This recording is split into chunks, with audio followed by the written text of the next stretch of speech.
Hi guys, welcome to FTM Transtastic. I'm Emil and this week's topic is self-care. Kind of suitable to this topic, I couldn't make a video this Monday, which is the day when I usually post, if you for some reason hadn't noticed, because I was very stressed and very sleep deprived, and I'm still very stressed. There's a lot going on in school right now and in life, and I'm always a little extra stressed when it's the season when you have to buy Christmas presents, because I always have that money anxiety. Even when I don't have to have it, it's just automatically there. So this topic comes at a good time for me. So self-care. When a lot of us think about self-care, we think about like moisturizing your skin and scented candles and bubble baths and Lush products. And those are definitely valid forms of self-care, and I find that they definitely can work, especially when you just need to relax and you make a whole little thing with it, like maybe you bake a cake, you light some candles, you have a foot bath, you watch your favorite show or your favorite movie, and it's just all very cozy and it's very relaxing. That's nice and I appreciate that, but for me, my most important forms of self-care are not that. My most important forms of self-care are not things that I think you would automatically associate with the concept of self-care. For me, self-care is learning how I function and how I need to adapt my behavior in order to get things done. So I have issues with executive functioning sometimes. So like if I have a home exam, we usually have a week to write it, and I'll usually wait until the latter half of the week. And I can do it in that time if I like cram. It's not like I don't get it done. It's not like I don't get good grades, because I do.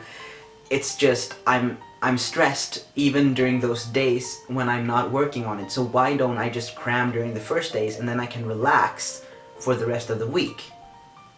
Who knows, honestly. What I have to do is I have to figure out what works best for me in order to actually start doing things a little bit earlier. So one thing that works for me is to reward myself. If I am allowed to have a snack or to maybe get myself something that I've been planning to buy online, if I do this work like within a specific time frame, then that usually works for me. That usually helps to motivate me. But obviously, I can't keep doing this all the time with everything, because I can't have snacks all the time, because I'll get tired of them and I won't feel good. And I can't buy things online all the time, because then I'll run out of money. It's like a delicate thing.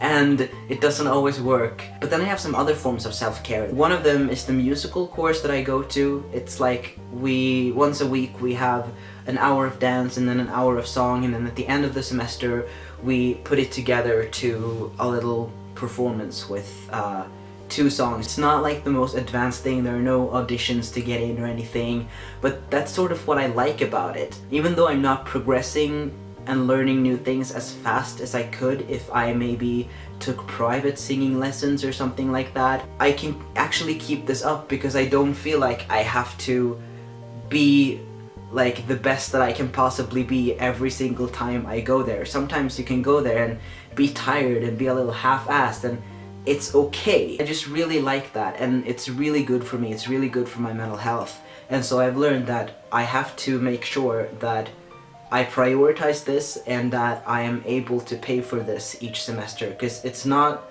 a huge amount of money, but it is a substantial amount of money. So that's a form of self-care for me, saving throughout the year to make sure that I can pay for this. And that's not something that you would maybe think of as self-care, but for me that really is self-care, to give myself that and to keep that up, because I know that it's good for my mental health. Self-care isn't always something that feels nice immediately. Sometimes it's something that you know will feel good in the long run, even if it's uncomfortable right now, and even if it's hard right now, even if it's a struggle to do it. Maybe you really don't feel like opening those letters and paying those bills, but you know that it will make you less anxious once you've done it. You know that it's better in the long run if you actually pay your bills, because if you don't do that, it's not gonna have good consequences. That's also a form of self-care. There are many different types of self-care, and I think sometimes the most basic forms of self-care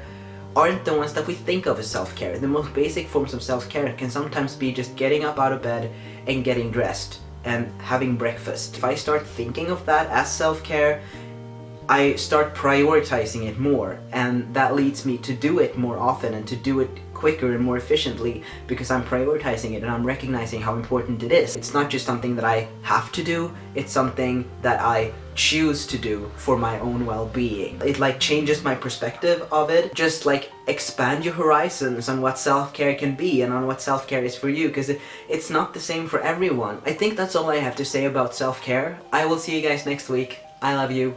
Bye. And don't forget to take care of yourselves. Okay, bye for real.